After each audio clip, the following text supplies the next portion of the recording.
Hi everybody, thank you so much for joining us at Bangor University's MSc Counselling Research Conference for 2024.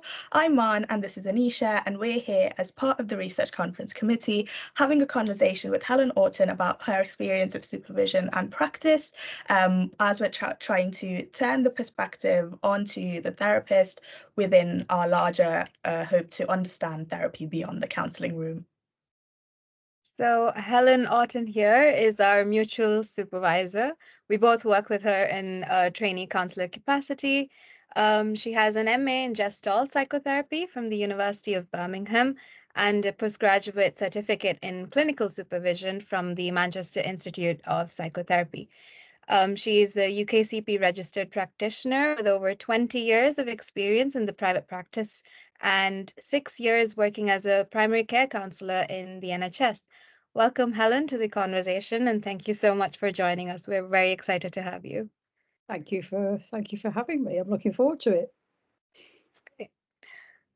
I think just to start off, building on what just Anisha has been saying, we're really hoping to understand what your practice looks like and how you experience that. Okay, so I have a private practice which has my own set of clients that I work with, and that's where my supervision practice sits as well. I work with both trainee counsellors and with qualified counsellors. I also have a practice over something called the Harley Platform, which is literally in Harley Street in London, but that's all online. And I started working them actually when the pandemic hit and we couldn't see anybody face to face. And since then, my practice is all online. I don't see any clients face to face anymore. And then another aspect of my work is I work with a company called Thrive International, and we work largely with NGOs. So currently I have clients based in Ukraine, in different parts of Africa, and of course the Gaza-Israel crisis is part of that as well. So very different work, a lot of trauma-based work, but then sort of right the way through to the worried well. Yeah. I'm curious as to how you've experienced that sort of switch up. Your practice now seems entirely online. How has that been for you since COVID? Yeah, that's a really interesting question because, of course, at that time, there was no choice. I didn't have a choice about it. If I wanted to work, this is how it had to be. And initially, I would say it was quite exhausting. What I missed right away was that sense of another person's presence in the room with me. And also only being able to see somebody from sort of here upwards, as I'm seeing you and you're seeing me now, that kind of limited some of the information I was getting from them in terms of their body language. I couldn't see what was happening from the waist down. So I think initially I was aware that I became a lot more cognitive in how I was working with clients. But I think as I became more comfortable with that medium, then I was able to go back much more to noticing their body language, listening to their tone of voice and how it changed, how they were using their eyes, where they were looking, things like that. And also tuning back in again to my experience of being with them, which I think initially I lost. So it was quite a learning curve for me to adapt to a very different environment. I think even now today, I would still say that dimension of the presence, the felt presence of another person in the room is still missing. I can't really capture that over this medium. Yeah. I think that's really interesting. So I guess I'm wondering what helped you make the decision to switch your entire practice to be online once things started opening back up again a little bit? Well, initially it was a very practical decision because my husband started working from home and I lost the room where I used to work in. It was a negotiation, but that's how that happened. And also because my client base had increased to be much more international. So there was no living in Africa, in Nairobi, was going to come and see me in my counselling room. So that was another aspect of it. Yeah, so I think those were the decisions that informed it really, but also a spin-off from being online that I did notice was that clients showed up much more relaxed. They would be there with in their own environment with a cup of coffee, a cup of tea, whatever.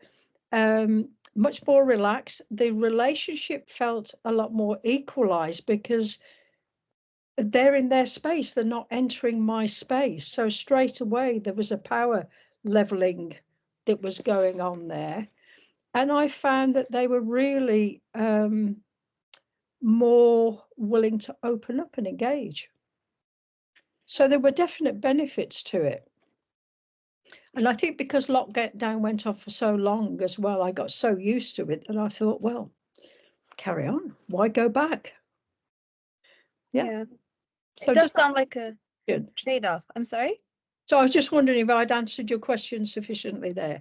Yeah, thank you. Yeah, I would think so. I think I'm understanding it's a bit of a trade-off as to building your own sort of faculties of getting used to a newer way of working with your clients and your trainees.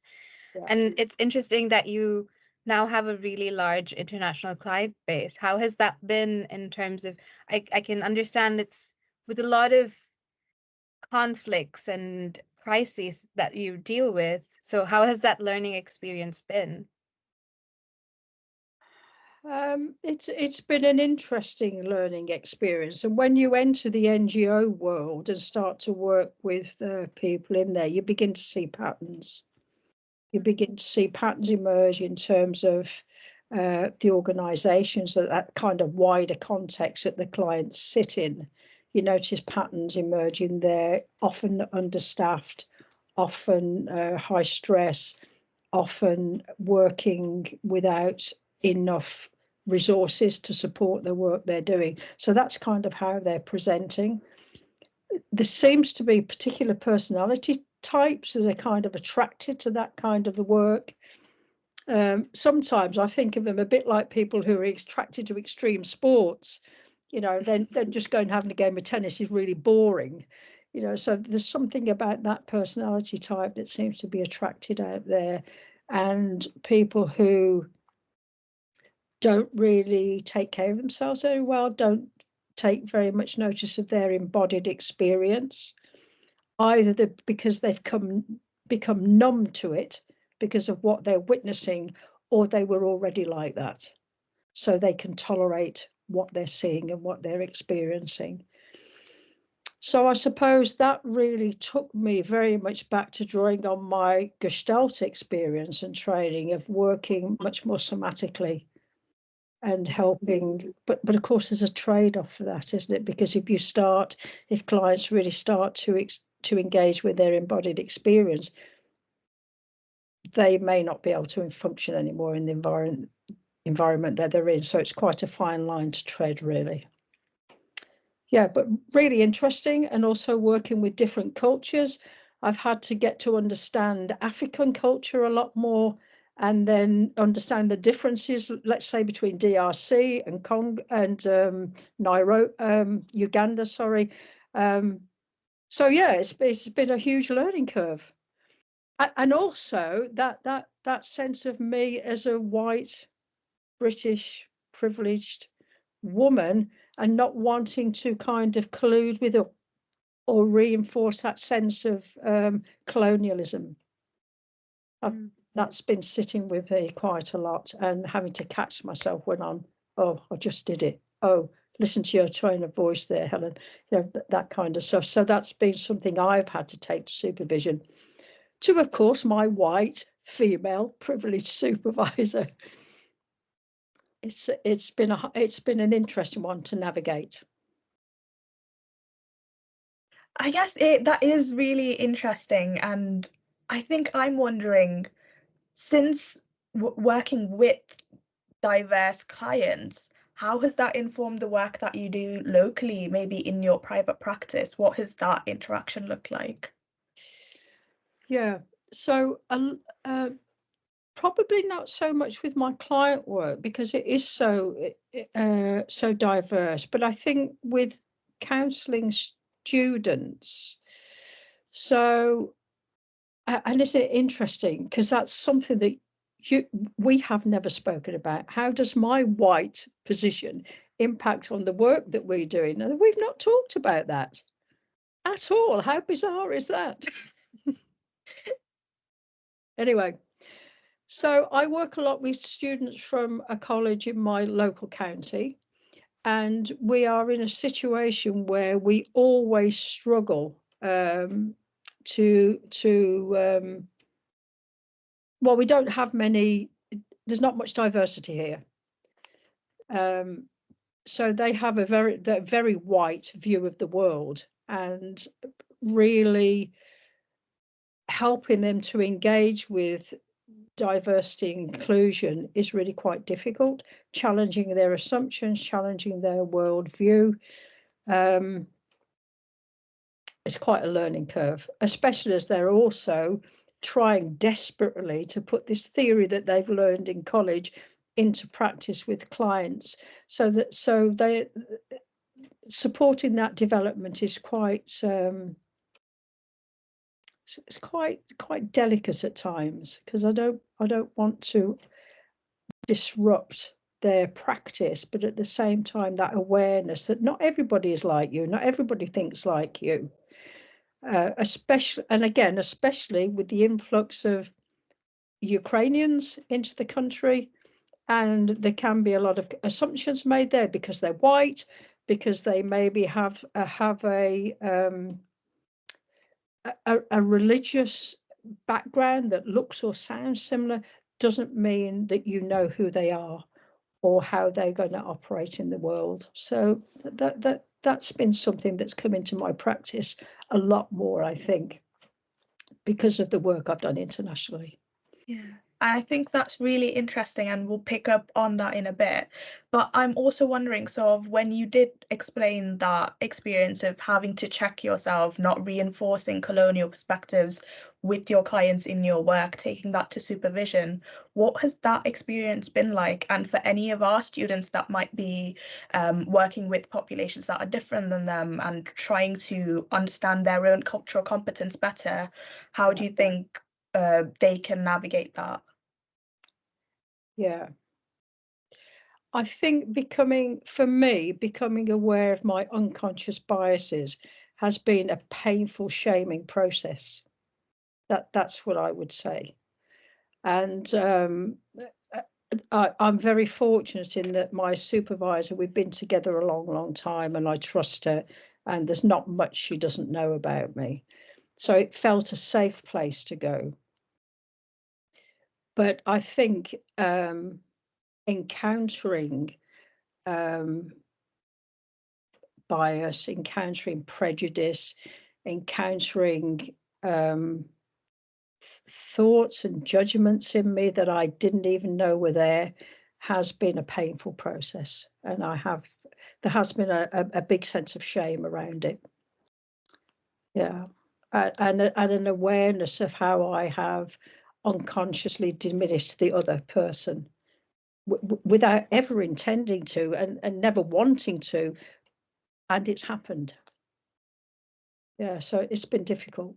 It has been very difficult at times. Yeah, I don't know if that's enough or if you want more. I think I'm just reflecting on how difficult it is for me personally to work with shame with my own clients. Yeah. And it's something that we always contend with when coming into supervision, when we hold back a little bit from our supervisor from fully telling them exactly what's going on, because there's a bit of embarrassment, could be a mistake, but the underlying of all of that is that shame that we're working through. Yeah. And as trainees, I might not have fully got into the place of accessing my unconscious bias, but when it comes to awareness, it's deep and raw, and I'm reflecting on that. Yeah, absolutely. Yeah, I think. Sorry, go on, Manasa. Just building from that, I think there's also a strong urge to not go deeper into those painful, shameful places, But I think also acknowledging that it's really important to do that so that it reflects in our practice. So I think, how do we manage that urge to avoid, and what sort of supported you to push through that? I think you're right. I think the initial instinct when you contact shame is to hide, is to cover, isn't it? Into, oh, you got to go like that, because it is such an exquisitely painful emotion. And yes, I am aware of it in the counselling relationship, especially with students as well, because you're learning. Of course you're learning that kind of developmental educative process, and the potential for shame in the supervisory relationship is massive. Trust, all those things you learn as part of the person-centered theory that you look at alongside others, all those things that build that relational process between you, and trust, I think, is absolutely vital of that. Absolutely vital. I remember once saying to my first supervisor, I need you to be safe enough for me to feel unsafe.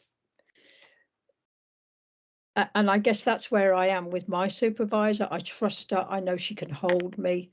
I know that she's a safe space for me to be able to say anything I want to say. I know she's unshockable, or at least she shows me she's unshockable. But I also know if she was shocked, she'd tell me. And we can talk about that without shame being present. So I think the relationship, as in therapy, is key to build trust, to build a safe space, to feel held. Which is an interesting question for me to ask you as we work together. How have you experienced being that way? Nisha? I think it's taken some time for sure. Because I'm an international student and I come here, and for me, this experience is larger than just a degree. It's my career building, and it's especially placed within the context of my own culture. This isn't a vocational interest. This is my life, and this is what I'm moving towards. So when you are put in the position of this space is entirely dedicated to you slicing little bits of yourself and putting it under a microscope and examining them. And it's possible that you'll be seen for the mistakes that you make and for the flaws that you have. And you're not absolutely perfect. And that is an excruciating process to come to terms with at the beginning. And I remember our first sort of introductory call as well. And it is a different experience coming into this space and not fully knowing if I'll be understood within the cultural context that I am, within the personhood that I occupy, and my place on the course, and what I want out of working with clients and what I want for my clients as well. So that's a lot to talk about in that little 30-minute conversation that we have initially. And to build that sort of rapport, it's only lately that I've recognized, it's quite late for me, but recognizing the congruence that's required within supervision.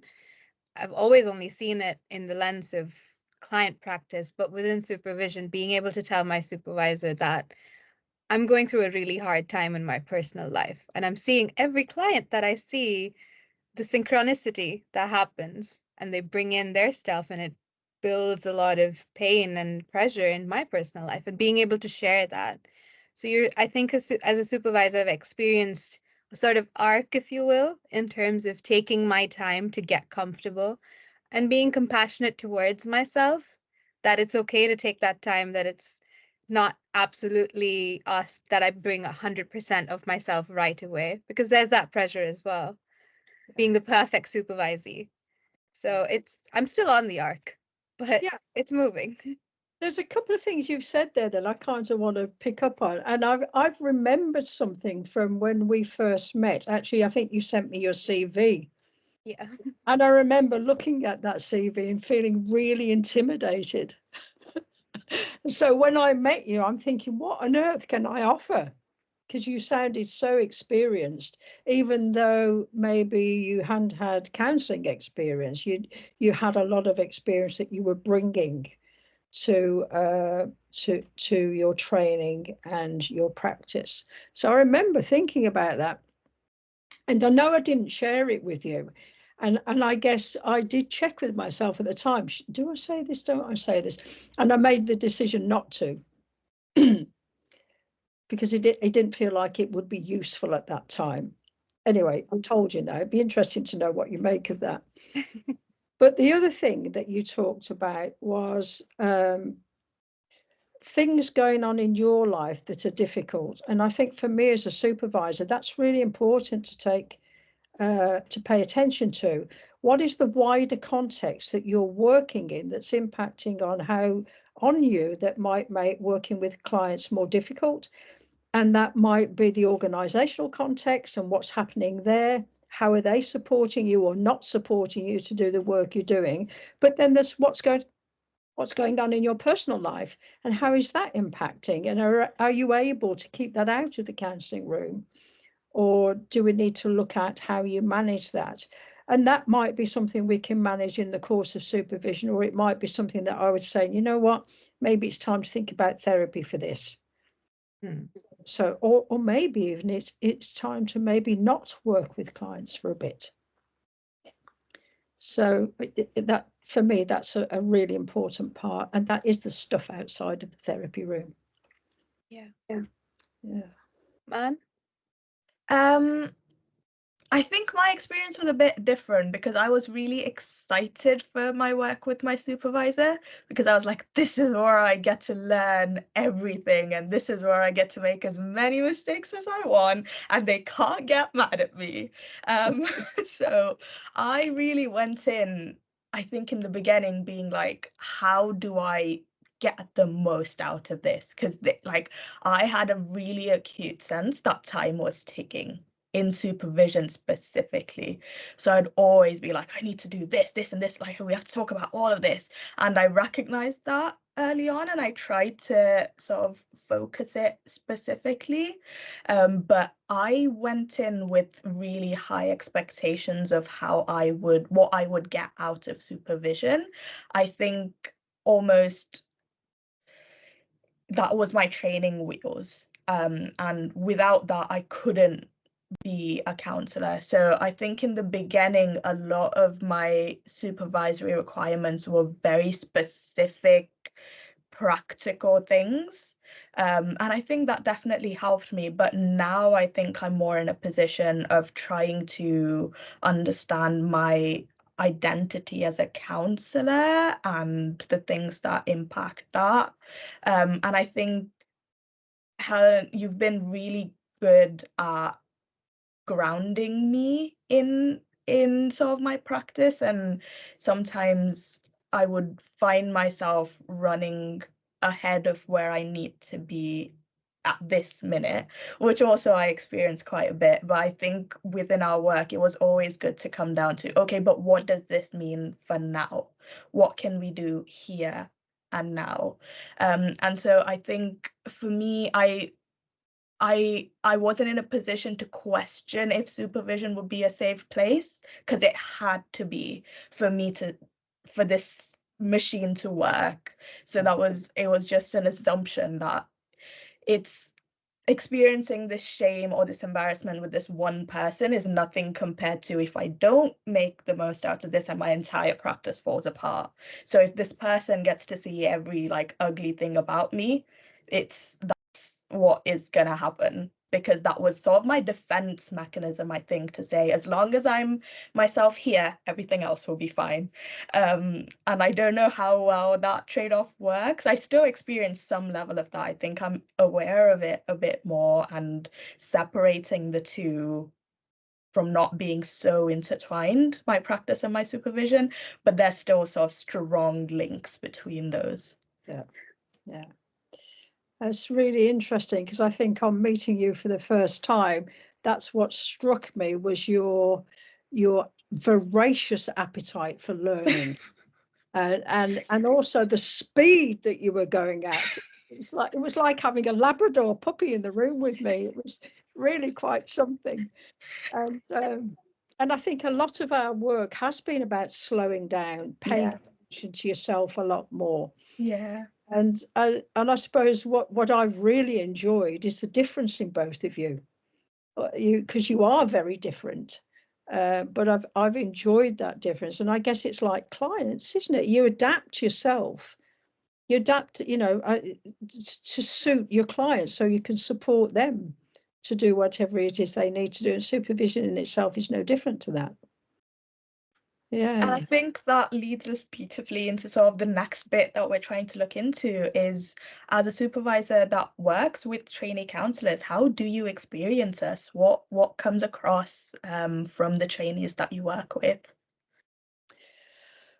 Yeah, that's a really interesting question, because I think probably for me, the bit I pay the most attention to is how self-aware are they? And that can get, and the spectrum of that is vast.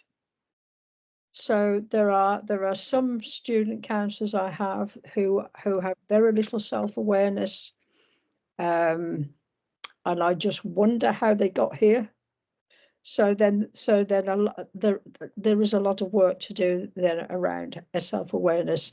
I mean, you've probably heard me say to you, so what's happening for you as you sit with your client? What do you experience?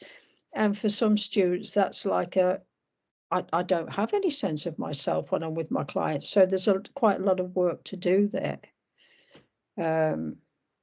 And then there's all sorts of points in between where I have students who are very self-aware and they have a very good sense, but then maybe their issue is how to separate, how not to merge with clients, to stand back a bit. So that's one aspect. I think I love development. One of the things I love about being a therapist and being a supervisor is supporting development.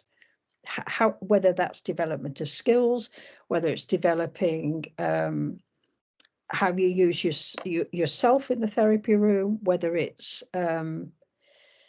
developing self-awareness, whatever it is, that's the thing that really I feel very, very passionate about, and it's the most rewarding part of what I do.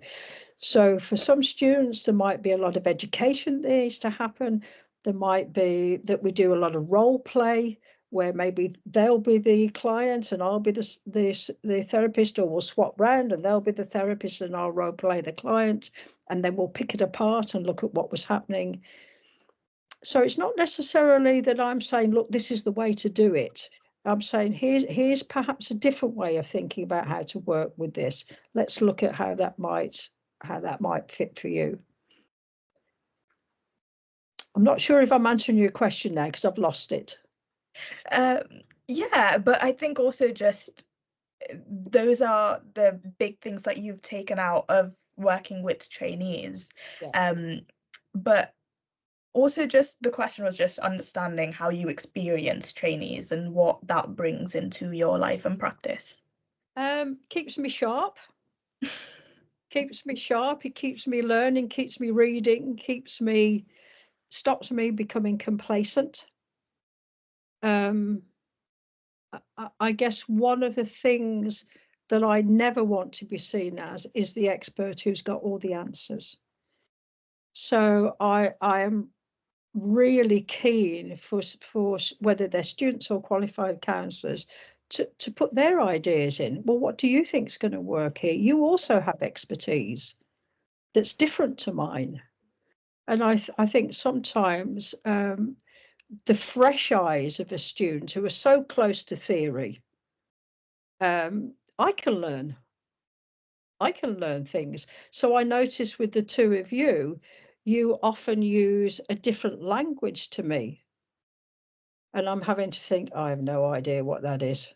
I don't know what they're talking about. But as we talk, I realise, oh, okay, it's a different language, it's a different description, but actually we are talking about the same thing. So I expand my vocabulary my understanding of different ways of talking about things as I work with counselling students as well. So it's very much a two-way street for me in terms of learning. Right. I think I'm really, yes, please go on. Well, the other thing I was going to say was, I think with all counselling students, wherever they're training, it seems to me that that gap between theory and practice it is where supervision becomes really important. Bridging that gap and helping that transition from what you know here to how you embody it as a therapist with your clients. Yeah. That really strikes into what I was going to say, that with initially coming into the course, coming into counseling theory, and then starting with your clients, there's always a question of, but nobody's telling me exactly what to say. What do I ask here? How do I ask it? I know I'm supposed to ask about their feelings, so what do I do with that after that? And I'm aware of how you talked about self-awareness as well, and how the supervision bridges that gap. But there was almost a sense of mystery when I began, that supervision would be filling in that gap.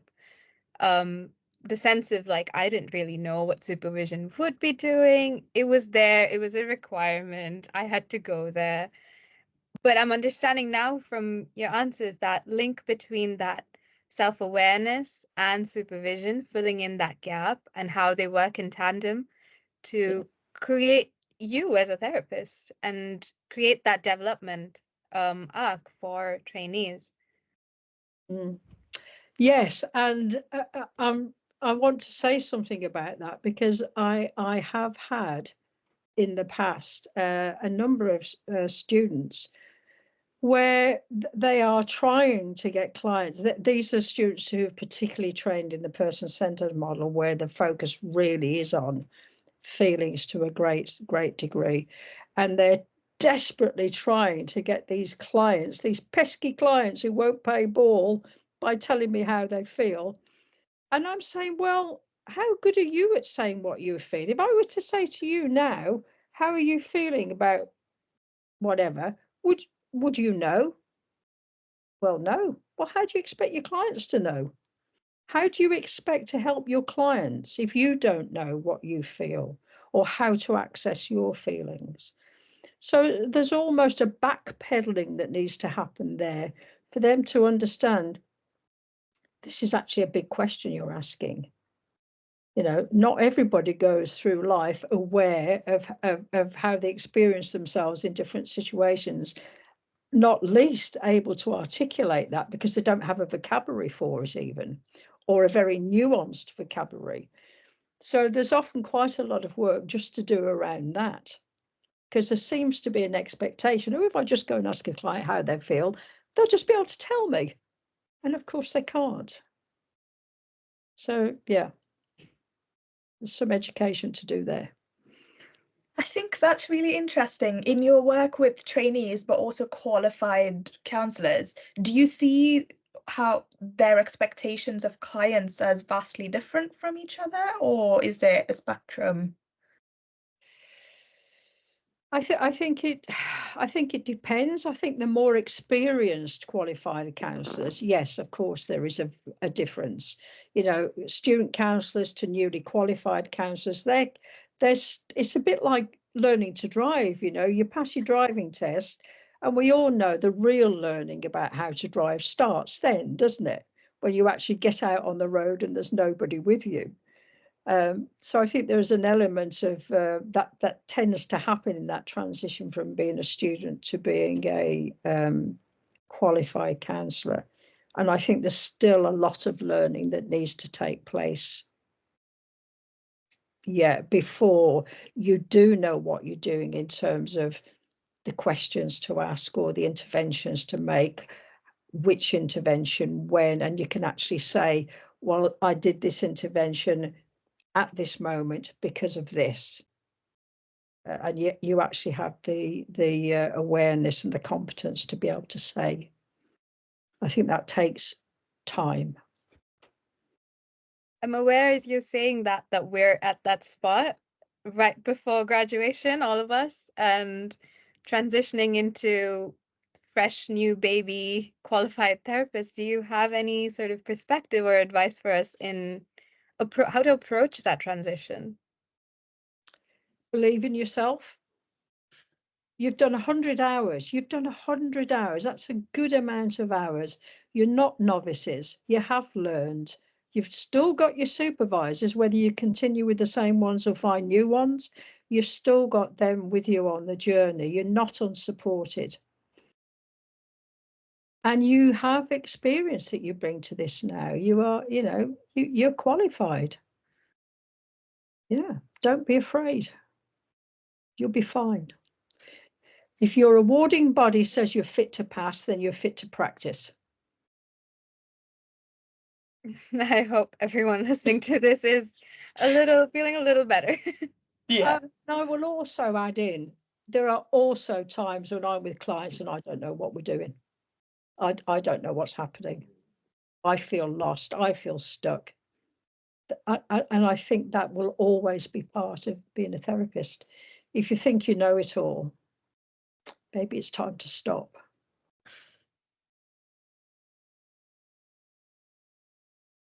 And I think working with that as we are transitioning out of sort of trainee into freshly qualified, looking at how do we support ourselves in turning the lens onto us, bringing focus onto us? Okay, so does that fit back to that question I was having about what do you experience as you sit with your clients? Is that, yeah, okay. So I guess because I come from a Gestalt perspective, the use of self as an instrument in the therapy is a really important part of the way that we work. Now, I don't work in a purely Gestalt way anymore. I'm much more integrative. But for me, that is still a really, really important part of the work that I do in clients, because it's like self-awareness. If a client doesn't know what they're doing, they can't choose to do anything different. They're stuck in these repetitive patterns of the ways in which they support their dysfunction. So I'll give you an example from a very early client that I had many years ago now. Horrendously abused. It just seemed to be whatever relationship she got into, she ended up being abused physically, sexually, emotionally, you name it. One of her earliest memories was of being 2 years old, being dragged down a canal path by her mother, whose intention it was to drown her. So there's an absolute history of terrible abuse there. And I remember going to see her one day, and she greeted me, walked towards me, and I noticed to my shock that I was sexually aroused. And I'm like, what is going on here? I've never felt this in her presence before. I'm not attracted to women, so there's something going on here that's being created between the two of us.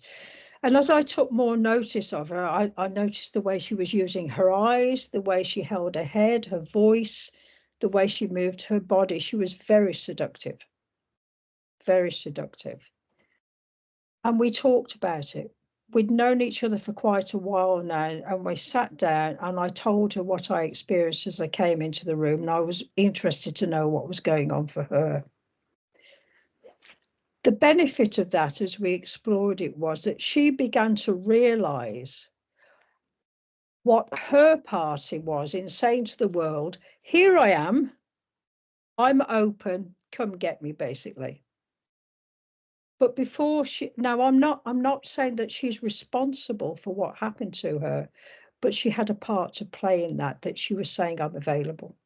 She was inviting that kind of behaviour from others without her even knowing that she was doing it. It was a few difficult sessions with her as we really explored that, but at least then she had some idea of how she kept getting into these relationships which ended up being abusive for her. And now she knew what she was doing. She could put herself out into the world in a different way. that didn't leave her open and vulnerable. So that's one way in which noticing what I experience with them, with a client,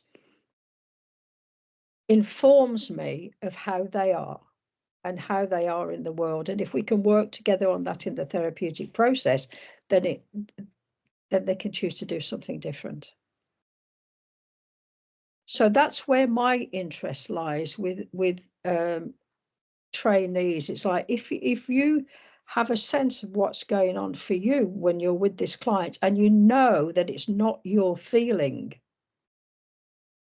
then it informs you about the other. So it's another way of knowing. It's a form of assessment in many ways that's really useful.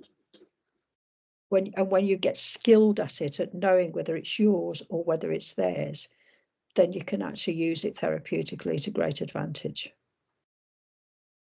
I think we spoke about this recently in our work together, that it's feedback for the client on how they are experienced by the world, which Yes. they might not get otherwise. Yeah. And that it's significant information that can help them reevaluate and reframe their experiences. Yeah. And I think that having that conversation within our supervision has really helped me add another level to understanding.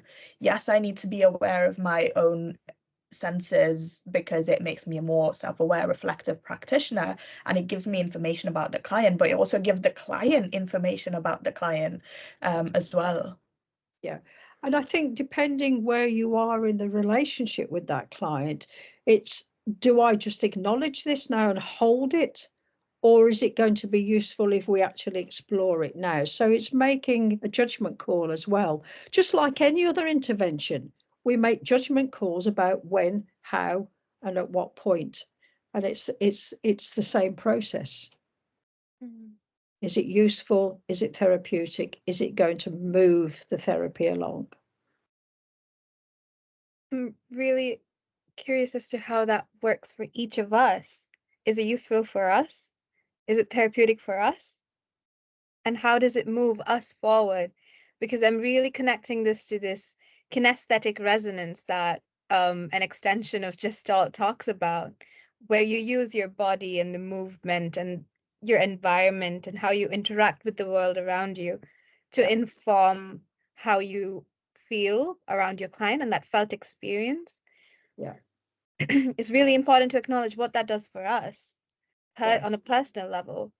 Because for me, I've definitely experienced a sense of everything is for my client. Everything I do is for my client. And there's a tendency to forget that I'm person, I'm human as well. Yeah. I'm really curious as to your reflections on that. Oh, that feels like a really big question.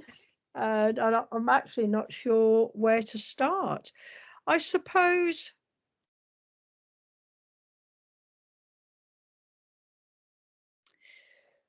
so. I would say a few years, many years ago now, because I keep forgetting how old I am, I definitely had a borderline process.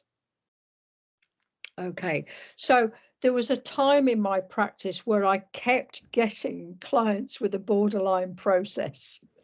Okay, and that was really interesting for me because I think as I worked with them, although it was so easy for me to recognize their process, what it also highlighted in me were the things that I was still doing that were part of that borderline process for me that I hadn't worked through.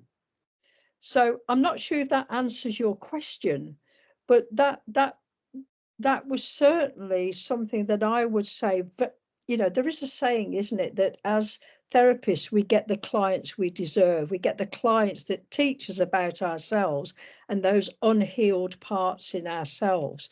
So I think that's where I would say it's really useful for us if we pay attention and we can, and that kind of nuanced way in which we use our awareness to figure out, okay, this might be what the client's doing, but it's resonating for me as well. So there's something I need to look at here. So yeah, so that is what I would say is the benefit for me. And hopefully for you too. you know, things about attachment style. Now, I don't use attachment styles a lot, but, you know, if you're somebody who's anxious avoidant, well, my guess is you're going to learn that that you haven't worked through that in your relationship with your clients, because it'll emerge somewhere. Yeah. So always more to learn about self, I think, in terms of awareness.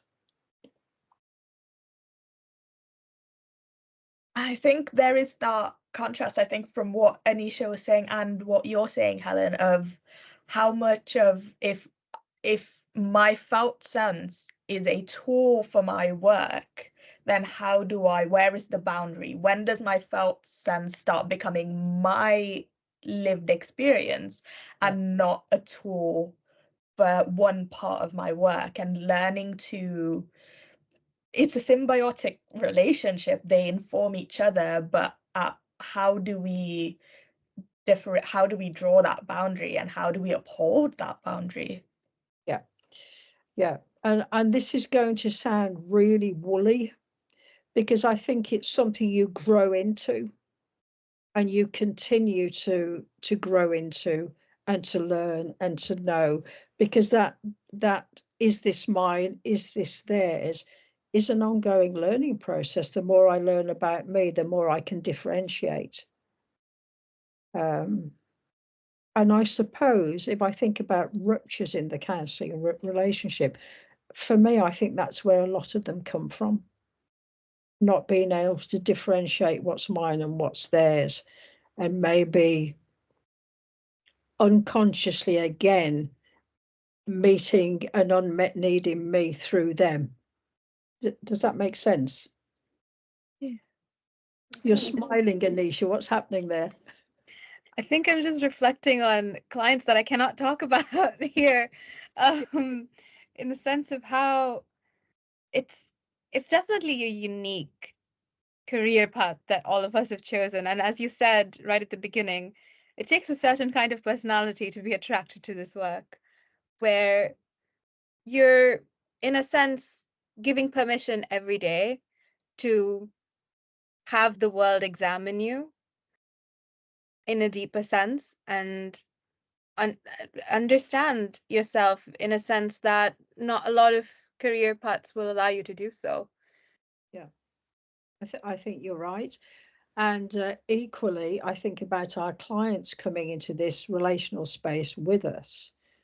Oh my, the amount of trust they're putting in us, the amount of, you know, trust to not hurt them, to support them, to accept them, it is huge, because they are open and vulnerable. They are showing who they are. So I guess it's a mirrored process in that sense. It's a huge privilege. Yeah. And I think building from there, we spoke a little bit about your own awareness and how you have to come in and out of how much of your therapist or supervisor self needs to exist within you at specific times. I think taking some time to turn the lens on to you, how has this work, how has your work as a supervisor, as a counsellor, as a lecturer of counselling impacted you? Yeah. I would say, without knowing it at the time, that I came into the helping professions because I knew how to help. I knew how to fix things, because that's what I'd done all my life. I was the firstborn in my family. I was very independent. I'm a great problem solver. I see obstacles as opportunities for growth. There's always a way around something. I get really frustrated if I hit a brick wall and I cannot destroy it, climb over it, dig under it, go around it. I'm really not happy. And I don't think I knew how much of that I was until I came into counselling. And of course, I discovered some of that through my training. but I've discovered more of that as I've gone on, and I still have conversations with my supervisor about well, in TA terms, I have the be strong driver. I don't know if you are familiar with that, and how that manifests so subtly still in my life. And yeah, so I guess I've become more tolerant. I've become softer. I mean, I used to be really direct. I can still be direct, but I'm a lot softer now than I used to be. I became a much better parent as I trained and practiced. And I think I'm much more comfortable with being vulnerable and showing my vulnerability now than I ever was. And I am much better at sitting back and letting the client do it. Yeah, so that's how it's changed me. Yeah. There seems to be many facets of the impact within like personal life and professional life, but also a deeper sense of shift in identity. And we were talking about this as we were closing our final day of lectures. We were talking about how from 2 years ago, we're completely different people and unrecognizable to even ourselves, and how this work completely changes you. Yeah. And I'm recognizing there's a sense of privilege and honor on as a supervisor, I would think, to be able to be a part of someone else's journey in that sense. Absolutely. It is an immense honor and privilege to I mean, just thinking about the work I've done with the two of you. We didn't know each other to start with. You know, why would you let me into your life? Why would you? It's a course requirement. Of course you've got to. But you can do it. You can engage that level, or you can really engage with the whole of you, and we can go on that journey together. And it is an immense privilege. I remember, I think it was Shaw. Is it Daniel Shaw? I forget his name now. Talks about the emergent self. And when somebody's in that place of something emerging, what they need is somebody who's a little bit ahead, who's walked that path, you know, a little bit ahead of them, just to help them, to support them. And I suppose for me, that's what supervision feels like. You know, I've been where you are. I'm a bit further down the road. And maybe I can just use what I know to help support you find your way on your journey, because it's not my journey. I guess it is an immense privilege, Anisha. You're absolutely right. And I feel quite teary as I say that, because I guess it moves me. Yeah. I think I'm thinking about how all of our theories are essentially the same thing.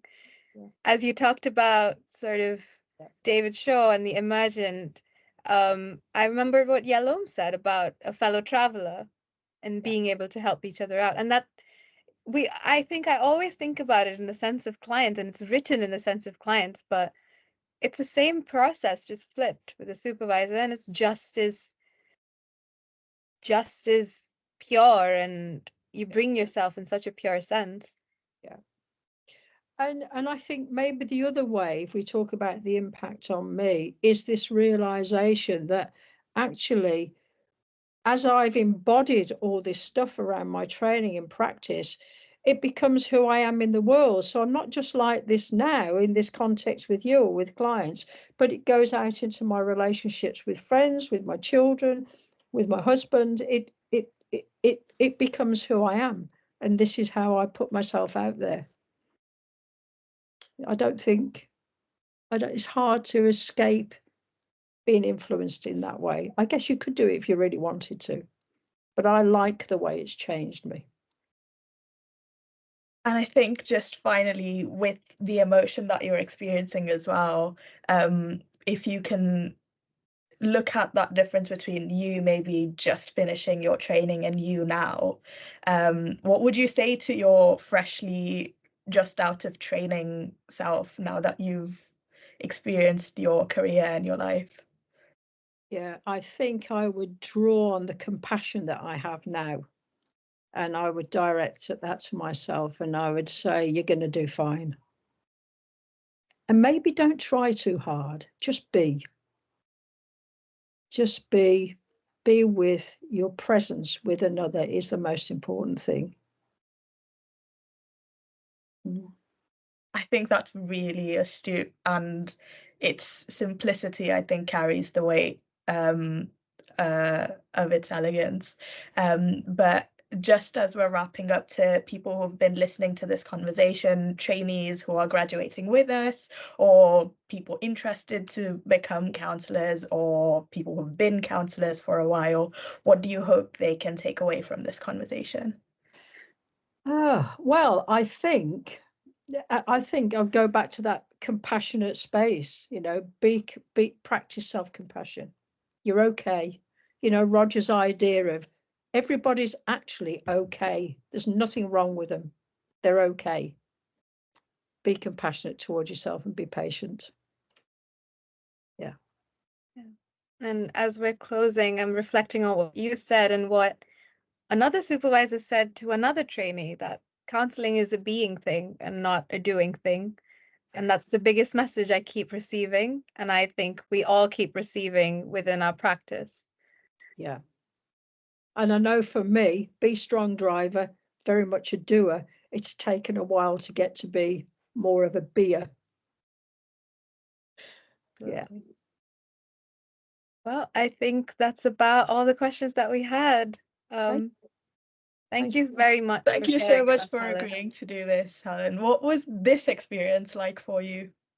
Well, as you know, when you first asked me, I kind of went, but actually I've really enjoyed it. Again, it's been such a privilege to feel like here are the three of us talking together. Feels very equal to me, and I've just loved your questions, and I've loved hearing your experience as well. It's been great. Thank you very much. Thank you for being here. Thank you, Helen. Thank you.